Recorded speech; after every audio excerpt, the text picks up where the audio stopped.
Okay, hi there Facebook, it's Kamal Fernandez here with Puppy Bubblegum for my 10:30 session. Sorry, a little bit late, I just had some technical issues, do you want to wander around? So I'm going to do a little live training session with the puppy.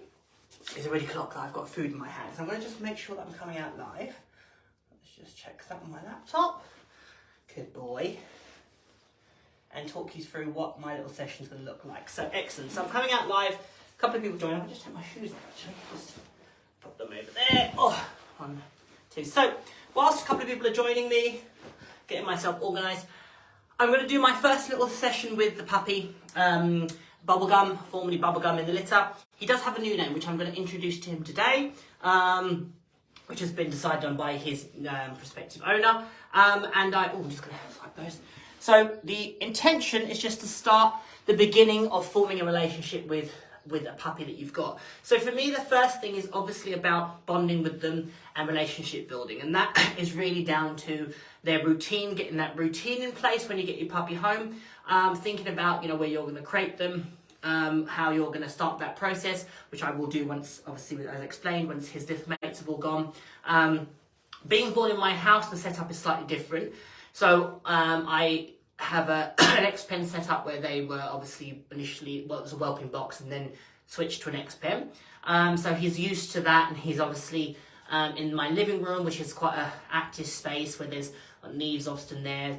Sometimes, I'm obviously working there, dogs moving around and so forth and so forth. So they're getting a lot of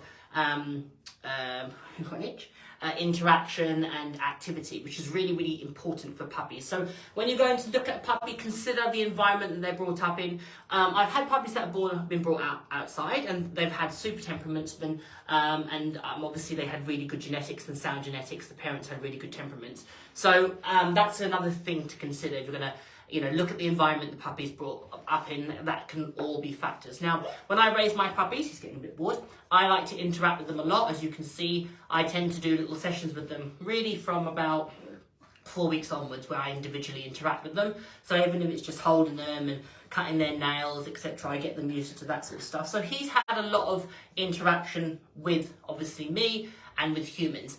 He's raised with obviously a child in the house, other family members.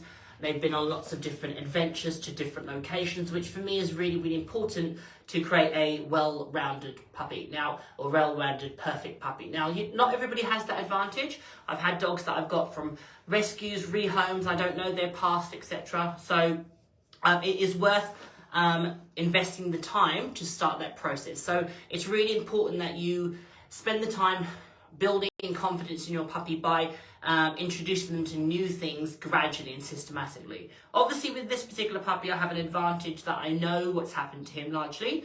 So I have that distinct, I'm ahead of the 8 ball already. If I don't have that in place, I'm going to treat them like a blank canvas and start to do what I've done with these puppies whenever I get my dog, whether it be a puppy that I get from a breeder, or a rescue dog, or a rehome dog, or whatever. Okay, so I'm going to start that process of introducing the dog to my lifestyle and all the things that are going to incorporate them to my lifestyle. My rule of thumb is I don't like to overface my puppies. I've got all the time in the world. That's part of our relationship building, is introducing them to new things. So this puppy has obviously travelled in a vehicle, which is something not everybody's puppy will have had happen to them. He's been to different environments, he's been to different locations, he's met children, and he's met lots of people and adults, etc. He's met lots of different dogs, my dogs obviously, through fences, and my dogs have interacted with the puppies. And again, that's something that you may not have the advantage of. So he's had what I would consider a really great start. So now it's about bonding with him and forming that relationship. And the first thing that I'd be considering when I have a puppy is getting them into that routine. So I'm going to show you that obviously as we move forward and his siblings leave, but things to consider is making sure that your puppy has a safe space. I like to have a crate with me of a night, or where I'm sleeping, or I'll sleep with the puppy is, so that to get them settled into my home. Again, he has a little bit of an advantage that he knows my home. However, there is a slight challenge because his siblings aren't going to be here, and his mother isn't going to have access to his mother like he currently has. So that's going to be changed. There's going to be a change for this particular puppy, and obviously eventually he's going to go into somebody new, and that he's not going to have those at all. So I want to give him that great start. Good boy. And I want to try and get him crate trained. I want to get him into a routine, get him house trained. So as a breeder, I try to get my puppies, used to going outside the toilet as frequently as I possibly can. So, like these guys were up relatively early today. I'm always up early, so they go out first thing, and I feed them their breakfast outside to get them into the habit of going out to the toilet outside, because that's something that so many people struggle with. He'll absolutely have struggles, with toilet training. Because that's what puppies do. People have some, gross, misconceptions about puppies, and certainly sleeping and toilet training are two of the biggest struggles that people can often have. So with toilet training, you need to be really, really hyper vigilant. It's quite possible that he's gonna, have an accident in this session. It's not at the end of the world. These are washable mats, and they provide traction for my dog, so I can just pick it up and put it in the wash. So consider that. Now, when I raise my puppies, I do have puppy pads down for them, and when initially he is in a crate, I will have an area where he's sleeping, or I have an area where he can sleep, and then I'll put a puppy pad probably outside so that he gets into the habit. If this was a puppy I brought in, sorry. However, with him, because he knows my home, I'm going to start that really, really quickly. Now, so in their pen at the moment, they have a sleeping area, and they have a place that they can, go to the toilet and urinate. And you can see there's definitely a pattern where they're starting to discriminate and use the vet bed for sleeping, and the other area for urinating and going to the toilet, even despite my best efforts, because they're puppies and that's what they do. So it's really worth finding out from your breeder what they've done with your puppies so you can transition. I've had puppies from lots of different starts.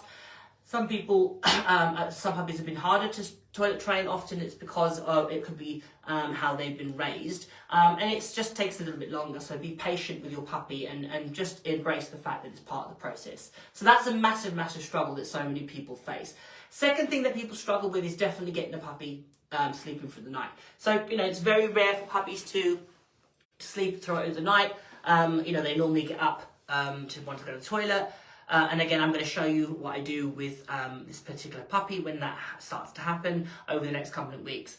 But certainly to start off with, he's going to be crated next to me so that I'm in my bedroom, so that during the night I can, get him out and get him to go to the toilet and do it with minimal interaction, so he doesn't think that, we're necessarily getting up to play. It's literally an opportunity to go to the toilet, and then he'll go back to bed, hopefully. I want to try and get the puppy sleeping through the night as quickly as I possibly can, which means a few sleepless nights for me initially, until the puppy is comfortable in my home. Obviously, if I brought a puppy in, or a rescue dog, that may take a little bit longer. So part of the process of forming a relationship is lots of what I'm doing now, just handling the puppy, touching them all over, cuddling them. He's a particularly affectionate puppy, I have to say. He likes this sort of interaction. Not all puppies do, so you need to, again, start really slowly, maybe use a Kong or a chew, and get them comfortable with being held. I want to be able to handle my dogs all over. And obviously check their toes, etc., and check their face, which he's had a lot of since, obviously I bred him. But if this was, again, a dog that I had got from another person or a rehome, I would start that process very, very gently, and if need be, use treats, etc. You can see he's quite happy to, just nibble my thumb, which I'm going to come to puppy biting. But I would, normally I would have something that he could eat to occupy him. Oh, got the first turn around? Good boy. Oh, puppy, good. So I would have something to occupy him whilst I could do his nails and check his ears and eyes and all that stuff that we want them to get used to. So really it's about just forming that relationship with them and getting them used to what I'm doing now. Touch, being tactile with them, stroking them all over, and letting them know that my hands are a safe space. So when I get onto formal training, I already have that little bit of an interaction. So from the day he was born, obviously I'm handling my puppies and touching them and interacting with them. And when you get a puppy home, you want to start that process as soon as you get them. Lots of affection. It's a great way to bond with them, and also to get them to trust you. So when I move on to formal training, the things that I'm really looking for is the puppy to be interested in food and the puppy to be interested in toys. So I have a toy that he's played with off the side, and I have food in my pocket. He's already worked out her food. All I'm going to work on is just getting him to play and interact with me and see me as a source of fun and interaction, and also a source of food. Obviously, I do a lot of hand feeding with my puppies and my dogs when I get them home, so that's a great way to form a relationship with them. And I make a precedence of doing that whenever I get a rescue dog, a rehome dog, a dog in for training. I hand feed them, and that doesn't mean just sitting there feeding them. That means using the food that's been allocated them for training treats. Now my dogs are raw fed, so it can be a little bit more of a nuisance, but again, it's about forming that relationship, so it's a small price to pay. So I've got some treats in my pocket, which I know that he'll respond to. That's a really important thing. Think about the food that you're going to use, and make sure it's high value, really something appealing, so you get a response. Now, you might have a dog that doesn't like food or isn't food motivated, so then consider obviously making the food more interesting, throwing it, providing with things that they can chase it in, and making it more fun to eat and interacting with play. Now, what tends to happen is you'll get the puppy, excuse me, a bit fidgety, and excuse me, they will come with a preference, either to toys or to food. And really, you might get some puppies. I would say it was, certainly the dogs I've had, it's been a rarity to get a puppy that's got an equal balance between food and toys. So my job is to cultivate the dog wanting the reinforcements that I have, and hopefully on equal measures. That would be the ideal, but certainly where I can interchange between the two things. Now, with puppies, they tend to have a preference to food, obviously, initially, when they're really tiny, because they don't understand what play is. Unless certain breeds of dogs who've got an intense prey drive, then they can often have more play drive or desire to tug than they do with take food. But again, the goal is to create a balance between the two things. Now, as a breeder, I've done lots of interactions with him, so I've done lots of hand feeding puppies individually and a little bit of play with them, on a daily basis, so they can intersperse the two, they can interplay the two things. Now, that isn't to say that he will naturally do that and that might wane, and hopefully that I'll show you how I deal with it. So I'm just mindful of him getting a bit fidgety, so I'm going to start a little bit of interaction and training. And I'm going to try and start his toy play off. Now, I've used a toy, I'll just pull this a bit closer, that he has played with before, so I know that he likes and he will recognise, but I'm not going to sort of instigate, I'm not going to make the assumption that he's going to play. I'm actually going to introduce the toy really discreetly, because he might be a little bit asleep and he might not be interested. Puppies do that, their concentration is short. So I'm going to keep my session really short, but I'm also going to assess if the puppy's interested in the toy. So first thing I'm going to do is just get my toy, just over here, and just move it around and see if I get any interest from him, there's a little bit of a, so he shows a bit of interest there. So I'm going to just pop him on the opposite side, or hold him there and just tease him a little bit. And just take it around my body, So he's recognises the toy instantly, and he's playing, and he wants to grab it. Now, he wants to go for my hands. This is a really long toy, so I'm going to encourage him to tug the furry bit at the end. So let me edge back. So I'm playing on the mat I'm using has traction, so it means that he's not going to slip. And as he's playing, I'm doing lots of touching. And tug, tug, tug. So I'm keeping it moving. I'm not moving it too crazily or too fast. It's not about having them hanging from it. It's being, being manic on it as they bump into the door. But I want to just get that puppy interested in that toy by making it active and interesting. Tiny little tugs. Now, as I said, I've chosen this toy because it's long. Means I can move it around on the floor and make it mimic prey or something like, bunny rabbit in long grass. So let's just pick him up. Tease him. Yeah, good. So again, creating a bit of interest, and again touching him, fussing him. Oh, yes, good. And if he wins it, good boy. Yeah. See if he brings it back.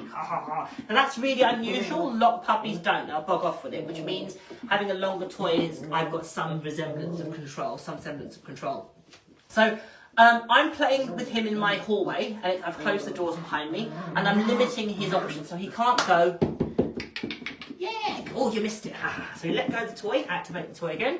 So he started to bring it back and he dropped the toy. So sorry, I was just digressing there. I'm playing in a small space, so I'm limiting his options. He can't, this isn't my garden, which is bigger, where he can wander away, or he can make inappropriate choices, or he's going to be distracted by the environment. I've got him, good boy, yeah, good. I've got him in a space where he doesn't, hopefully, he can't make too many bad choices. Now, a couple of times he's gone to grip my hand, which is what puppies do, not intentionally. Good job. So as you see there, he let go of the toy and wanted to tug go for my hand because that was the moving thing. Good. So I'm going to keep hold of the toy and see if I can get him to. Oh, yes, I know. So he's just trying to sometimes bite my hand, sometimes bite the toy. Perfectly normal. Okay, it's really common for puppies. Oh, I'm going to do lots of touching. Oh yeah. Oh, let him win. So he let go of the toy. See if I can interest in the toy again. Yeah, look, there it is. Yeah, really normal. Don't panic about it. Puppy biting is something that a lot of people are frustrated with. There we go. That's it. Distract them with the toy. And it's about redirecting them onto something else. Give them a chew, give them a toy. And then when you're playing with them, trying to manipulate the dog with either the toy that you use or how you move the toy so that good boy, they're less likely to, you missed it. They're less likely to redirect onto you, okay? Now, obviously, if the puppy was getting really, really excited, I might do smaller bursts. Now, he's got really nice play, and he's obviously getting interested and excited and animated by it. But really what I'm doing is just building up that relationship where I can touch him, yes, I can stroke him, he sees me as something fun because I can then use this as a reinforcement. Switch to food. Oh yes, oh good. So he's into his food, thankfully. So I'm going to just give him some freebies. Good, get it, good boy. Get it, good. Just want him to, I do a lot of feeding from hands, so he's instantly following my hands. So I'm going to start a little bit of just getting him to, good, follow my hand and respond to a click. So I'm going to use a tone of voice or a sound, which is going to be YIP. Yip, good, nice, good. Good, Baba. So get him to follow my hand. So I'm going to put a finger out just to, yip, good. So he sees that as a cue eventually. That he's going to follow my hand, so, yep, good, nice, good boy. So, yep, that time the hand was empty. So introducing it as a target, yep, good, really, really early. So you can see he's super into his food. Yeah, so I can start some, yep, good. So start some little movements where he's just following my hand around. Yep, good, nice boy, yeah, good. So see if I can get him back to play. So often puppies will struggle to switch. He's switched beautifully, which is quite unusual for a lot of puppies. Obviously, I've played with him for several weeks now, so I built that up where initially he didn't want to do that. He just wanted to eat because he's quite a little pig, and he can now switch. So what that means, I can start to introduce to him. Thank you. Good. A release. Good boy. Oh, here you go. Good boy, nice, good. So I'm going to, again, just see if I can get him to just, yep, good. Start to follow the food. So I'm going to introduce a little hand target. So, yep, good, nice. So I pretend like I'm eating something in my hand, which builds curiosity. Yep, good. As soon as he steps towards it, I click and feed him in that palm. So I'm going to do one more. Nice, good boy. Good.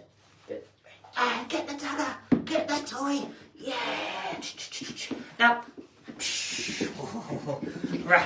so he's really responding beautifully. Yeah, he's following my hand. He's had a look. Whoa, get that toy. Get that toy. Now, I don't expect him to bring the toy back, so I'm policing it by, get that toy. I'm policing it by having hold of the toy at all times. Oh, yeah. Oh, you missed it.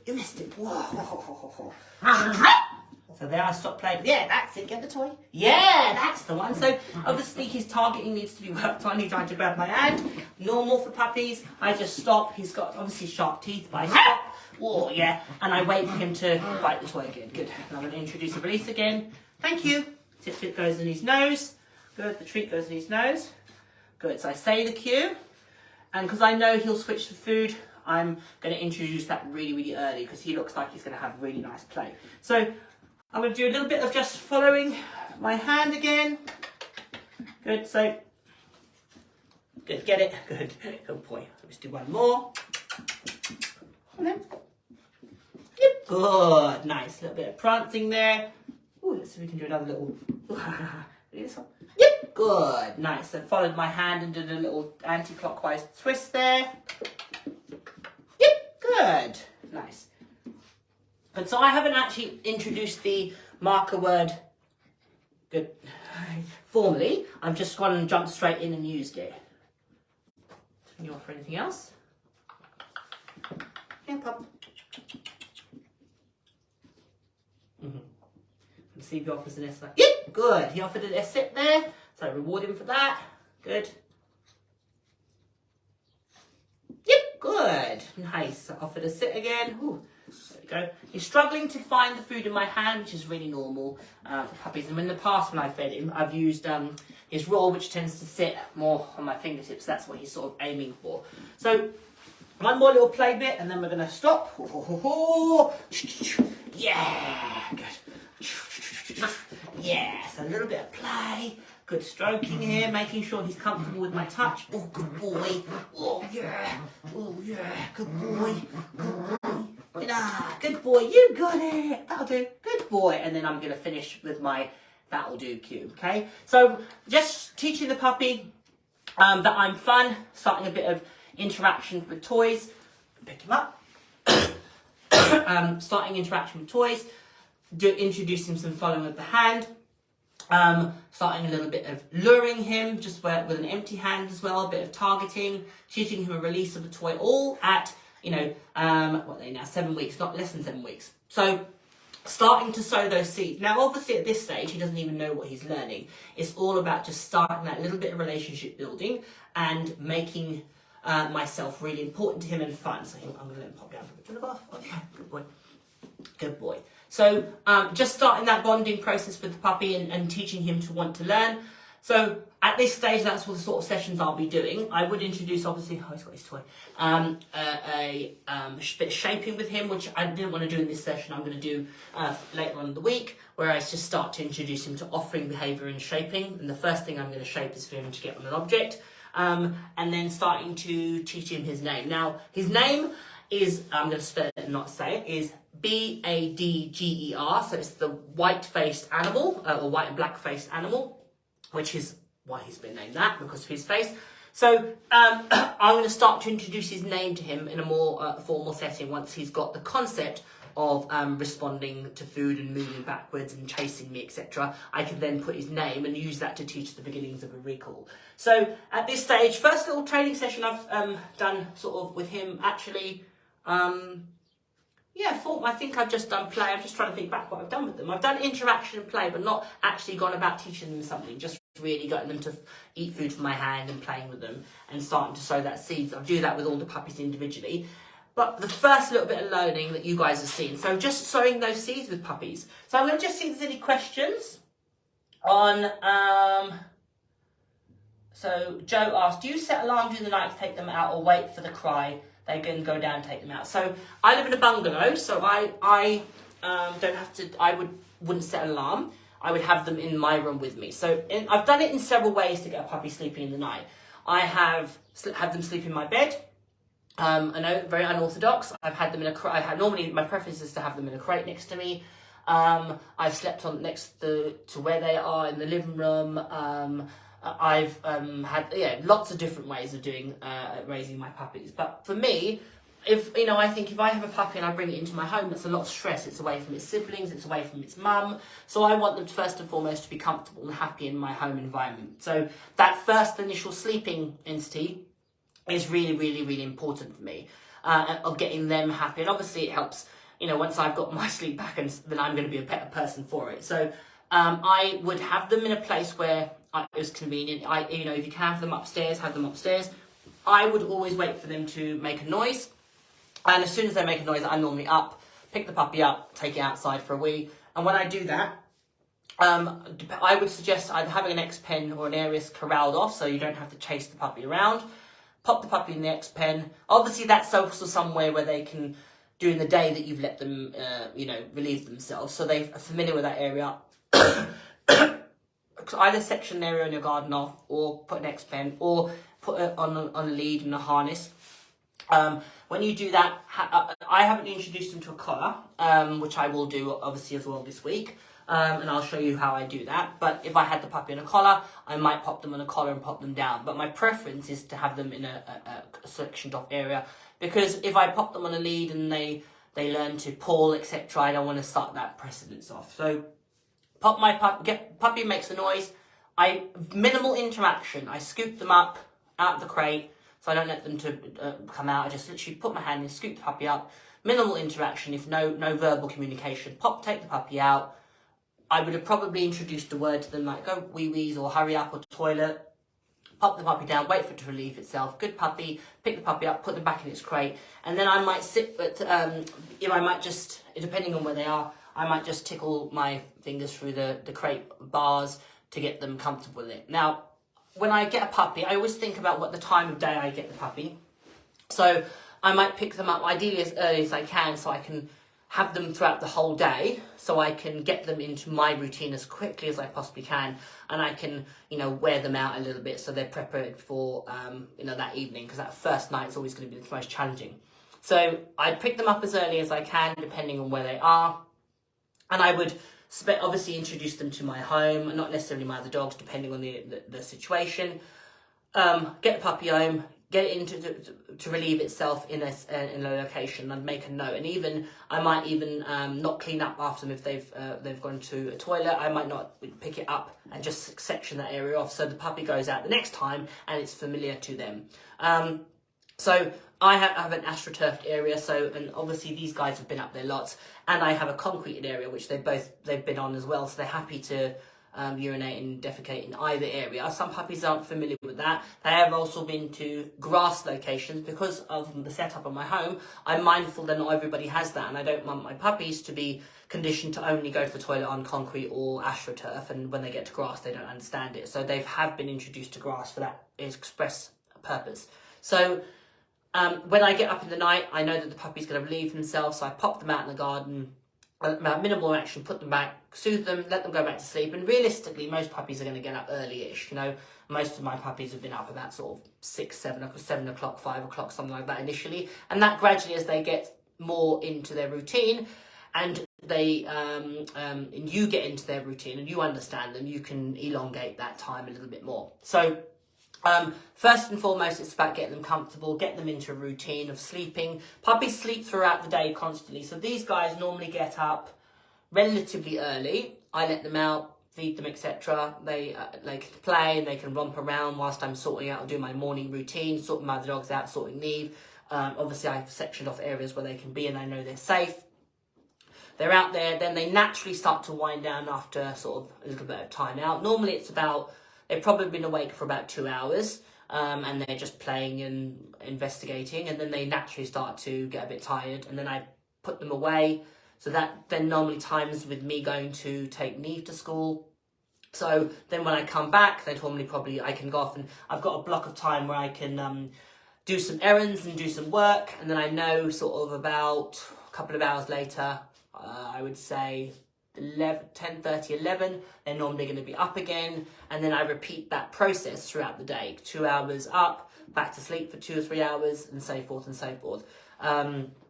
Obviously, I try and work my day when I get a puppy around them. So when I've worked full time, I've tended to take time off to have with my puppies so that I can settle them into that routine. And if I have other people come and take my puppy or look after my puppies when I've been at work in the past, when I've worked full time, I've got them in and met the puppy, etc., as soon as they possibly could, and try to get the puppy in a routine in that time that I first have it. So when my second person comes to look after them, they can follow that pattern, because it's really, really helpful to have a puppy that is a routine will help you no end. Puppies obviously sleep a lot, and you'll find that a lot of puppy biting is down to overtiredness. I would say is the most common cause of The most, good boy, good. The most common cause of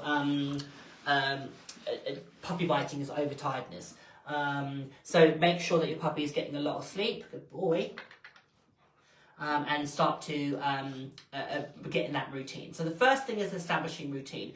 Once I've got the routine going and I've started to get my puppy comfortable with the crate, so these puppies obviously have been in an X-pen, which is a crate as such, an opened crate, so they understand to be restricted and confined. So that will help hopefully their future owners when they put them in crates, etc. It won't be a new thing for them. They'll have some recognition of being in a confined area. So hopefully that will transition over. The other thing that I do with my pups when I have them is I will turn the light off at night. And so that also is a signal for them to go, okay, it's sleep time. So that's something obviously their owners can transfer or utilize by putting them in a space and turning off the light. It just is a way to help people bridge the gap from having a puppy with a breeder and then taking them home. So the most common thing that he does have a recall cue. So that's one of the other things that I would teach at the beginning. And it's actually a random noise, which I'm run out of fruit. Which I'm not going to use at the moment because I've run out of reinforcement. But when they're puppies, I always use, with all the litters I have, I use a sound. And it's varied with the litters. So I sometimes would say pup, pup, pup, or babies, or something else. So that becomes a conditioned cue to the dogs to all come back. And it's really easily done by saying that and just feeding them. And I do that consistently, and it makes my life easier. It means that I can, when they're out loose, I can get everybody in, I can move them from one environment to another. And that means there's a ready-made recall cue that the owners can tap into and utilize. So I'll obviously show you a little bit that in my next session with him. Introducing his collar will be another thing that I'll probably also show you guys, and a little bit of shaping. But yeah, I don't know if there's any more questions about sleep patterns or getting your puppy settled in. Cool. Okay, all good. So I think I've covered everything. Hope just a quick live with the puppy. I'm going to be doing them all this week. Off and on, sharing with you some insight into the puppy. And obviously, if you're interested in following up his journey with me, his month of before he goes to his owner with me, you can do that as of next week, where you can sign up to be privy to daily training sessions with this little guy, showing how I build those foundations, not only for a fantastic sports dog, but also a great family pet, and building a confident, resilient dog. And I show you how to do that over a month. So if you're interested in moving forward from that month, you'll also be able to stay in a Facebook group, have access to videos from me raising 3 of my dogs prior: Jungle, Hottie and Reset, actually his mum, and also my giant schnauzer Swipe and my current puppy Tofu. So 5 different puppies, and there's other guest stars in there showing all the things that I do with puppies to start their foundation off. Oh, you'll get a bit bored. And also to sow those seeds for not only being a great sports dog, but a great family pet. All right, from me, from Bubblegum, as he's currently known, I'm going to let you guys go. I'm just going to check if there's any final questions. Hey, baby. Let's have a look. Okay, I love you guys and leave you guys. Hopefully this has been insightful and interesting to see me just starting off puppies. Oh, hang on. Excellent. So hopefully this will be interesting for you guys to see. If you're obviously interested in seeing anything specific, post a comment on the thread and I'll pick it up. If you're picking this up retrospectively, obviously again, same thing, post a comment on the thread and I can pick it up and have a look at it. All right guys, whatever you're doing, be safe, enjoy your dogs and have fun. See you later.